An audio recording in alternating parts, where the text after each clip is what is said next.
ভাবিছ নেকি তোৰ গাঁৱত আহিছোঁ কাৰণে তই যি মন যায় তাকে কবি অতৰাই নাই ইয়াৰ পৰা ইয়াত কমেণ্ট নিদিবি অসভ্য কৃষ্ণমণি নাথৰ যোৱা ৩৫-৪০ বছৰৰ এটা অভিজ্ঞতা আছে কৃষ্ণমণি নাথৰ গান শুনিবলৈহে মাতিছ ইয়াত তহঁতে তই আকৌ কি কৈ আছ লাইট জ্বলাই দিয়ক আৰু দুটামান ল'ৰা এইখিনিতে আছে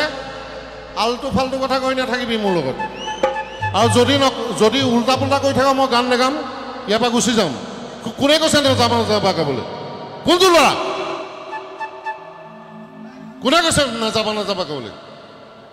ফটোমি কৰিব আহিছ ইয়াত মই ইয়াত তহঁতৰ গান গাম মই কৃষ্ণমণি নাথসকলক ঠাট্টা মস্কৰা কৰোঁ হেৰ' ভাইটি